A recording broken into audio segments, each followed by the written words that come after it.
A lot of times it can feel like it is the right thing, but it's the wrong choice. Most businesses do not take this thing seriously. A lead is someone that may be in your demographic and may have expressed some type of interest in what you've got going on. But the key thing here is that they haven't entered your sales process. Welcome to Rocky Mountain Marketing. I'm your host, Katie Brinkley. Join us as we dive deep with the world's leading digital marketing experts every single Tuesday. It's all about giving you the strategies that are working right now, directly from those who are making an impact. With my 20 years of experience, I'm here to help you navigate the world of digital marketing. Whether you're looking to sharpen your skills or transform your business, you're in the right place. Let's get started on today's journey to success. Welcome back to this week's episode of Rocky Mountain Marketing.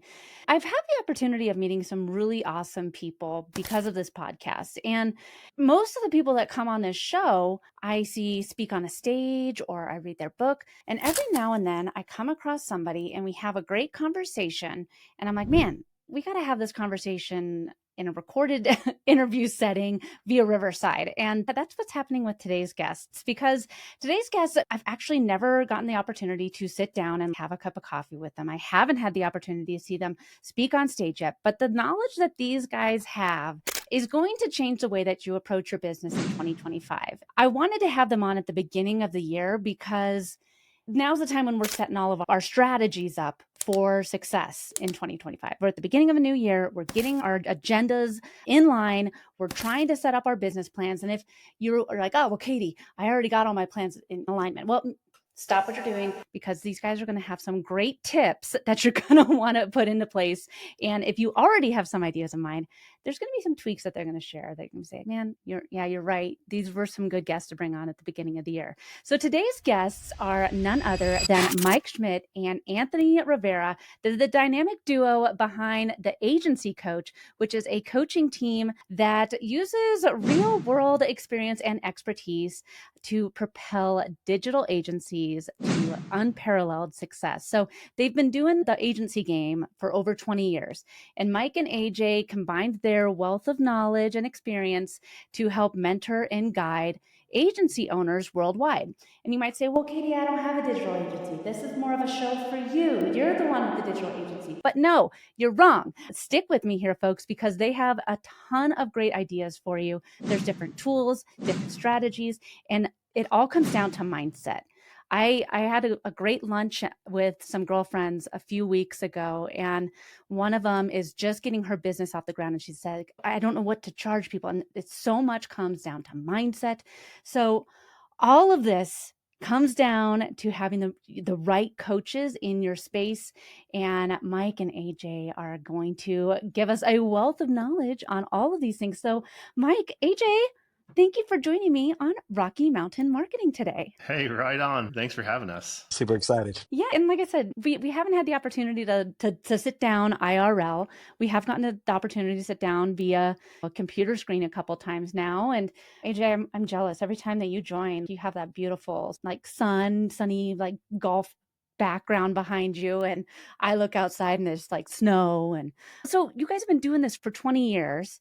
And like I said, you started with digital marketing agencies, and you really pivoted a little bit from just doing the agency side. And let's start a little bit there, because you've changed from just focusing on digital marketing agencies to a lot of stuff with funnels and helping people grow their businesses. And the knowledge that you guys have is really great for people regardless of their business. Yeah, it's true. We started our agency 2003, but in the coaching business came along, started thinking about it 2015 and really came into its own into 2017.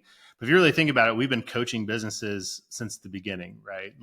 And I'm sure you can relate to this, that very much the conversations that we're having, whether it be with an agency specifically or even with a client of our agency, it's really about, in a lot of cases, it's how do we generate more customer activity, but how do we build the engine, the machine that keeps the lifeblood of our businesses continue to go? And you're right that it's more than just new leads and prospects. A lot of times it is like, what should I charge for something, or how does this work? And I think that businesses are desperate for good reliable information. And as the years go by, there's only more question marks and more shiny objects to chase. And it can be hard to know like what is true and where should I bring my focus? Because as we move into this new year now, what's the consequences of getting it wrong? And I think that's what weighs on a lot of our minds is like, is this the right thing? This is the plan I put together, but is it the right thing? And I think that's where a lot of us find ourselves right now. Mike, I think that is the way you put it. Is this wrong? And a lot of times it can feel like it is the right thing, but it's the wrong choice. Let's talk about that a little bit more. That's not honestly where I was planning on taking the conversation, but I think it's something that we should explore a little bit more because as business owners, sometimes it feels like, yeah, this is what I should be doing. Everyone online is doing this. Everyone online has a digital course. Everyone has a digital course. Everyone has a coaching program. Everyone has a mastermind. Everyone's doing this. That's what I need to do. That's the next thing for me. How do we know if that really is the right thing for us in our business? What if it is the wrong thing? Yeah.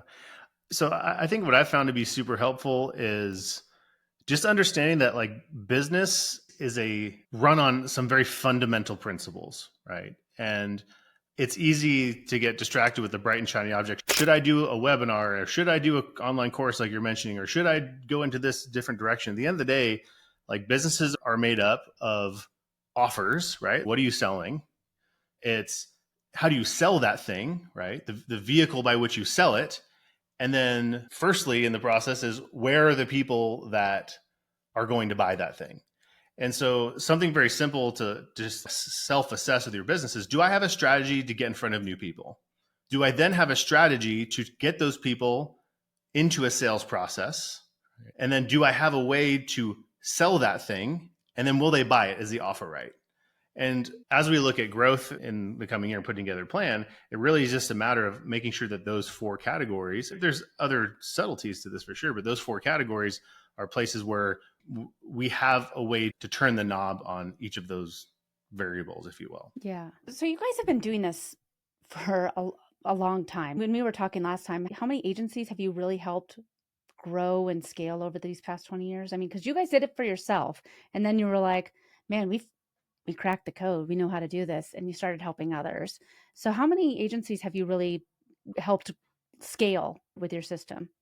With our agency, we've built thousands of websites and managed hundreds of digital marketing campaigns for usually locally focused businesses. And that's the agency side of things. And that's what's happened over the last 20 or so years. With Agency Coach, we've now helped thousands of agencies all over the world with some of the courses that we've created and individual group coaching that we provided to different agencies around the world as well. And so that's what's been really cool. Our agency was like super locally focused. Yeah, we helped all the small businesses that were here in Tucson, and there were some other clients scattered throughout the country, but by and large, we're focused on businesses here. And being able to step into Agency Coach, we're helping agencies all over the world that are helping their individual communities has been super awesome. It's like we're having more of a global impact. Yeah. And I mean, it's amazing to me because with what you guys are doing, I want to say it's that give first, but like you guys have a coaching program that people can sign up for. You guys have your free training. People can check it out at agencycoach.com/Rocky Mountain.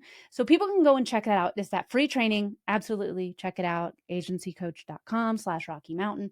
And it's a great training and it's free. But you guys have figured out this system. Can you tell us the system that you guys have created here? Because I think that this is what's going to help so many people this year to really figure out, okay, this is step 1 that I need to do. This is step 2 that I need to do.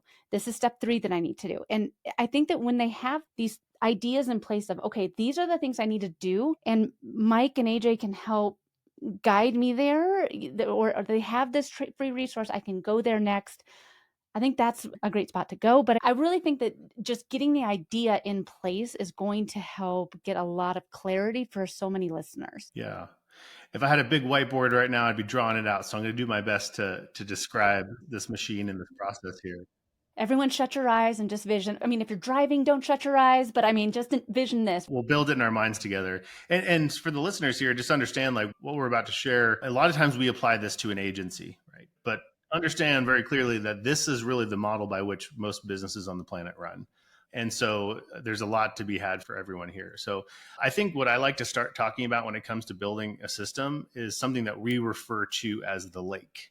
The lake, imagine it's a lake full of all the fish that you could eat forever and ever and ever. And if only you had a fishing pole to just throw your line into, anytime you got hungry, you just threw it in there, fish hops on, and you're well taken care of, right? In a business, the lake is your client and contact database. It's all the people that you've sold to. It's all the people that you've given proposals or bids to. It's folks that you've met at chambers of commerce. It's your strategic alliances. It's the people in your orbit that should know and do know who you are, at least casually. And I find that most businesses do not take this thing seriously because it can be hard to know, who do I put in there and should I track them there? The idea is that we want to make sure that everyone's in there because that's the place we can go back to anytime we need more opportunities. You running an agency, you've probably heard this from a client, or maybe the people listening out there have experienced this before. Have you ever run a marketing campaign and you're like, well, I tried that and it didn't really work that well, and there was a lot of tire kickers, and honestly the leads, they just kind of sucked, right? Have you ever experienced that? Have you ever either experienced it yourself, or have you ever had a client say something like that? Yeah, and I think that, like you said, like we're talking, you guys specialize in agencies, but this is good for all business owners because there's always been somebody where it's like, well, just kind of, oh, your prices are too high, or oh, I was just kind of seeing what the cost was. Yeah, lots of tire kickers. Absolutely. Lots of tire kickers. Well, here's the news flash. So all leads suck. Every single one of them. It's almost like if you were to look up the word lead in the Webster's dictionary, it should probably be defined as like somebody who is not a customer and they don't know what you do and they suck, right? The reason why is because there's a difference between a lead, right, and a prospect. Well, when we run campaigns, what we're really saying we want is we want prospects talking to us about sales conversations. But the truth is, marketing, it doesn't produce prospects, it produces leads, right? And there's a difference between those two. Maybe AJ, I'll hand it off to you. Maybe you can take us through that. Yeah. Yeah, 100%. So a lead is someone that, may be in your demographic and may have expressed some type of like interest in what you've got going on. But the key thing here is that they haven't entered your sales process, right? The moment that they raise their hand and they ask for help, or they say they need a website, or they say they need whatever service you offer, well, now you're going to put them into your sales process and go through the set of steps that could turn them into a customer, right? And so the issue is if you don't have a real clear understanding of those two definitions, then almost any lead generation campaign that you run, you're going to feel like it failed, right? Because it didn't produce prospects, is what you really wanted. All it did was get a bunch of people into your lake, and now you've got emails and phone numbers and people that you can continue to talk to. When you have that, though, and that's the goal of lead generation, well, now you can start to nurture those people, right? You can start to have conversations with them, tell them about who you are, what you're about, the services that you offer, how you can help them, educate them, case studies, all those different things that then turn somebody that doesn't know anything about you into somebody that's like, okay, Mike knows what he's talking about, he can help in these areas, I want to hear what he has to say, right? And so Mike says this all the time, sales is easy when you're good at starting conversations, right? Every single sale started with a conversation. And when you can bridge somebody from the lake into a conversation, well, now you can transition them into a sales process, and that's where sales happen. Mike and I both feel like we weren't born salesmen. In fact, like Mike kind of tricked me into taking a sales position with him because at the time I took that position, he had it listed as a web strategist, right? And I was like, man, web strategy. I know web strategy. I can do that. And he wasn't wrong. Like what I go in there and do is I have somebody that raised their hand and said, hey, I want to get more customers. How do I do that? And I give them a strategy and I say, do you want our help or not? Right. That's really what sales is, where I used to think it was like me trying to like shove something down someone's throat, right? Or make them do something or that they didn't want to do, or convince them that they had to do something, when it's not really that at all. And so I think if people can understand those key things, it's like, look, when I'm out there networking, when I'm running online ads and things like that, all I'm trying to do is fill my lake. And then the missing piece that most businesses and most agencies have is they don't have that nurture piece, right? They don't have anything that's continuing to build that conversation. And so that's what we typically will help them put in there, because that's what turns those leads into hot prospects that they can then turn into customers. Let's take a quick break. I have to tell you about something that I'm super excited about. If you've been podcasting for a while and you want to start actually making money from your show, you are going to love this. I have an upcoming masterclass where I'm going to teach you exactly how to land top paying sponsors, even if you have a small but loyal audience.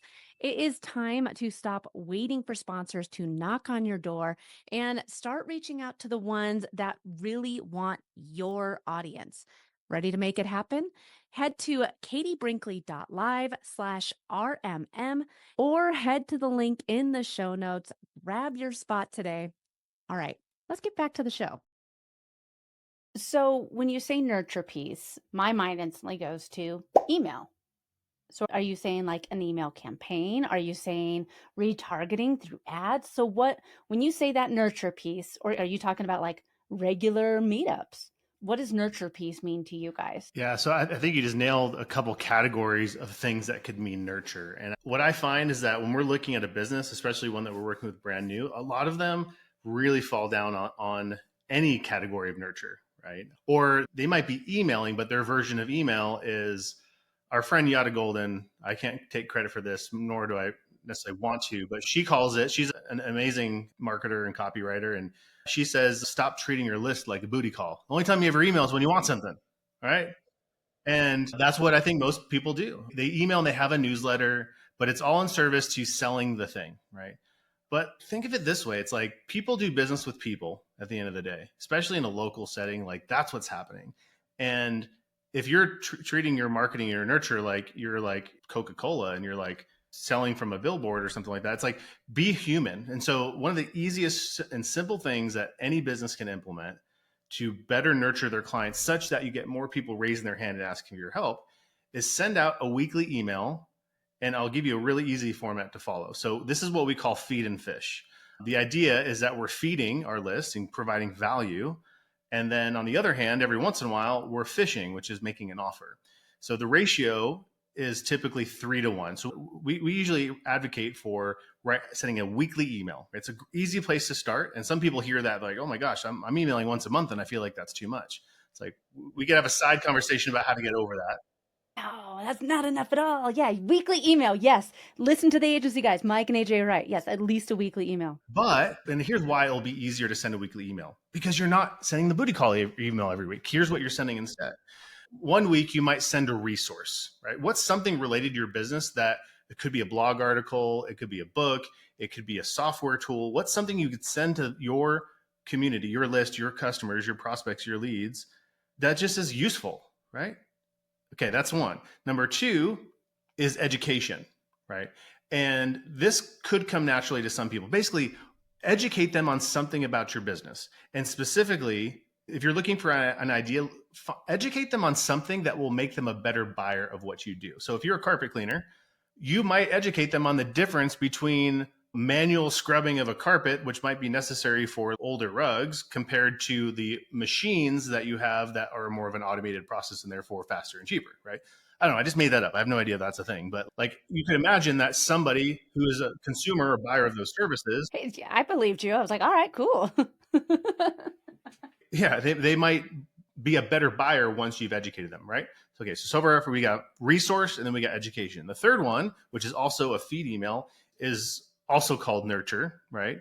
And those emails are about exposing your humanity. Like, are you a human behind there or are you a robot sending emails? Like, so this could be talking about life, talking about seasonal things, talking about the challenges and struggles that you've been in business that like gives them a window into who actually you are, right? And everyone failed. So many businesses, they just did this one email, it would transform everything for them.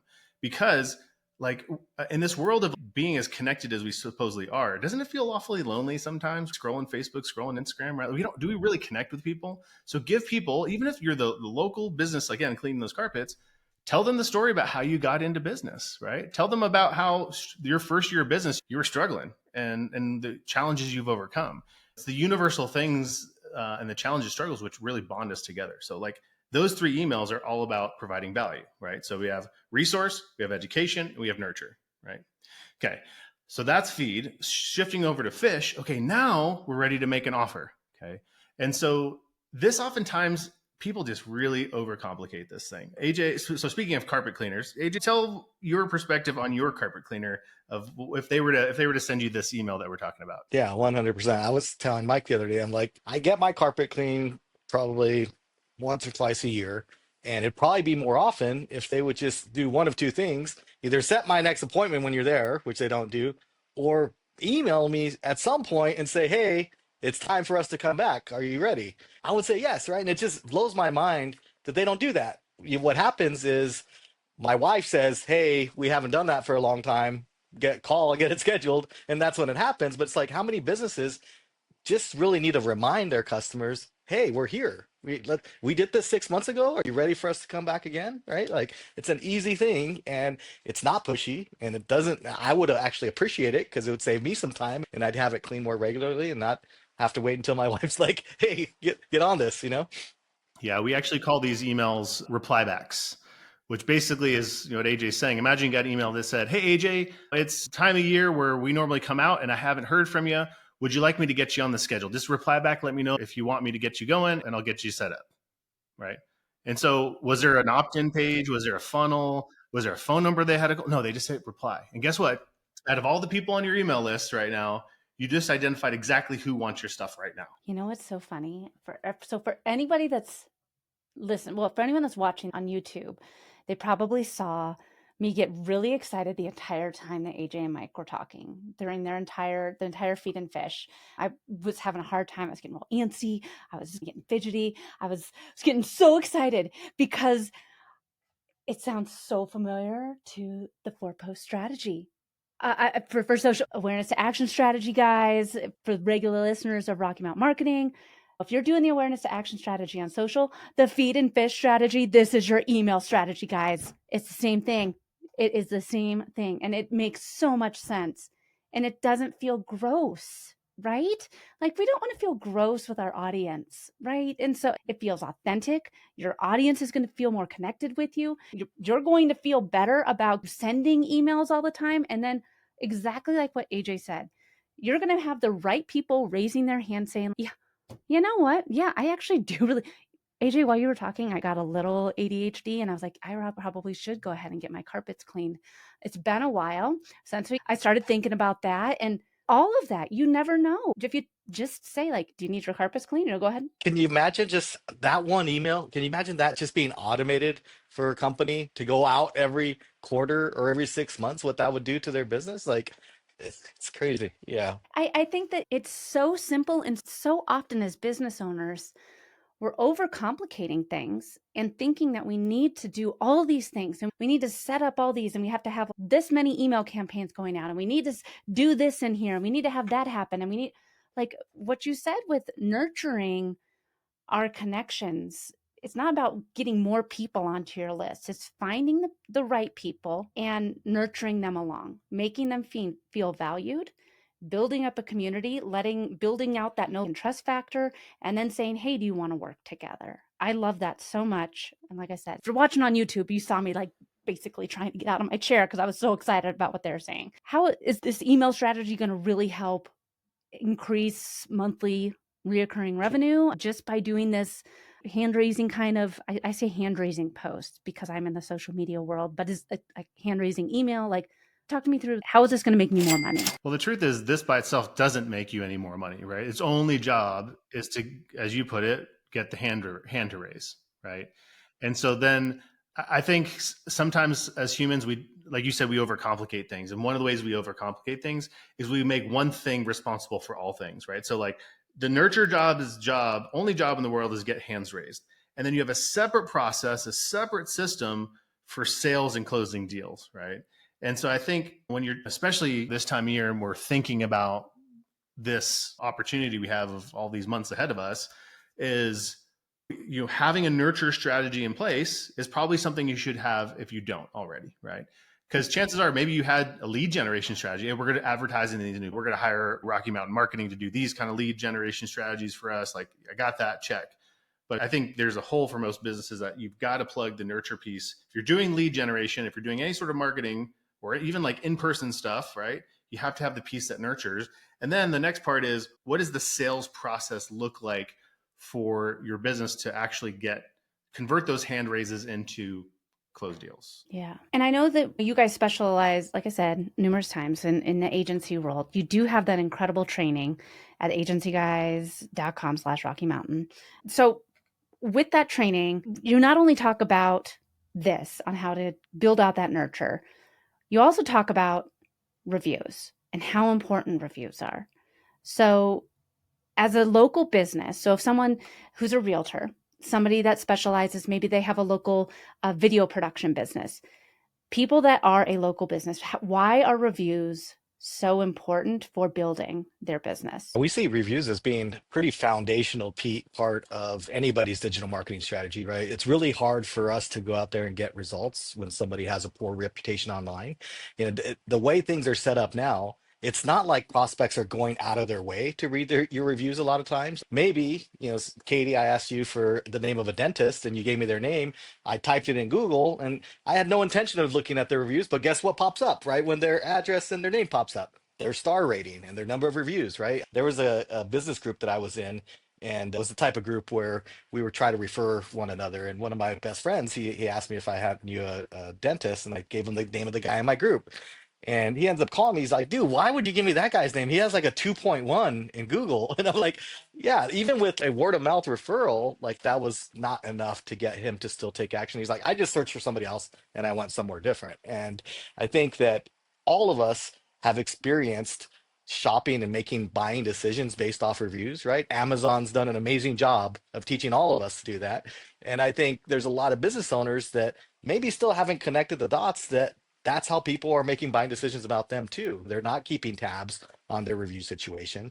They don't have new reviews that are coming in all the time. Maybe they do have a 5.0, but they only got like 2 reviews, right? And so there's other factors people are looking at. They're more sophisticated about how they're looking at reviews. It's not just the rating and the number of reviews. It's when was the last review? If the last one was a year ago, you're like, well, is this place still in business? Like, if you look to see if the business owner replies to negative reviews, if they don't, it's like, do they care, right? Like, there's all these little things that are happening now. And when we work with clients, we want to make sure that when they get seen, they're the obvious choice, right? And that there's not going to be some reason why somebody doesn't call or click, and simply based off of their review situation. So how do we get those reviews? And I know that we're coming up at the end. I have so many questions for you guys, and this is one of the downsides of having just a 30-minute episode podcast. I mean, it's just, you guys are going to have to come back again later and talk and share some more wisdom.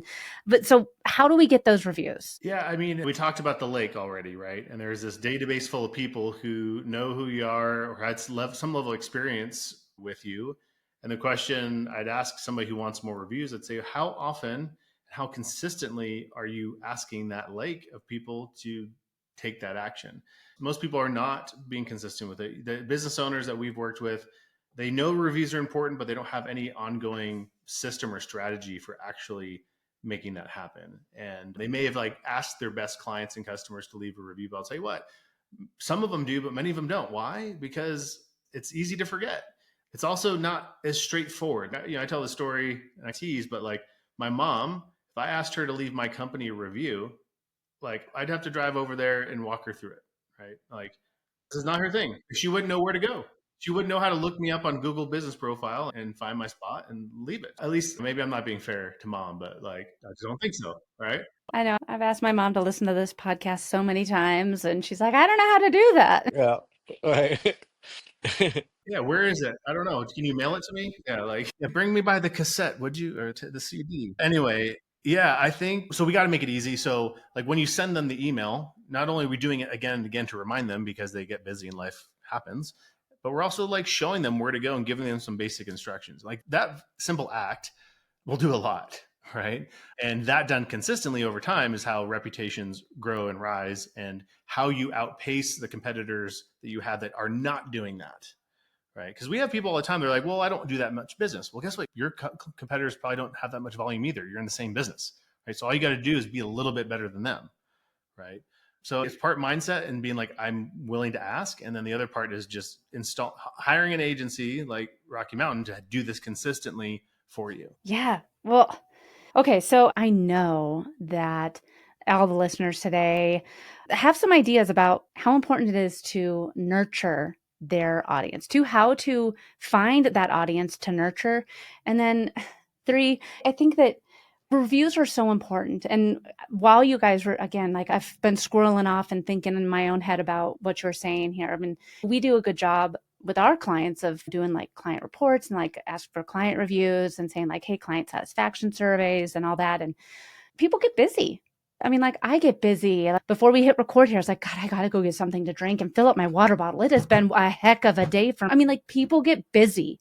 And so you have to follow up. You have to just take that extra step, ask those people for reviews. I think that a lot of these things, they might seem so simple, but they're difference makers. And they're things that are going to have a big impact on your business. I almost want to say it's like atomic habits. They're little 1%ers that are going to lead to other big percentage changes for you in your business. And 2025, yeah, we're right at the beginning of the year. Let's start. You have that amazing free training. I've been talking about it all episode. It's agencycoach.com/Rocky Mountain. If people want to connect with you and they don't want to go to that free training, but like you have other stuff that you guys are doing all the time, tell us more ways that people can connect with you guys. Yeah, sure. If you look up Agency Coach on Schools Community, skool.com/Agency Coach, you can jump in there. I'm also on Instagram. If you want to hit me up, Mr. Mr. Mike Schmidt is the handle. So feel free to say hello. And yeah. Instagram, you can find me ANT1832. Cool. Awesome, guys. All links will be in the show notes. Be sure to check out what trainings they have coming up. They're always doing new great things. Connect with them on the gram. Go to agencycoach.com/Rocky Mountain.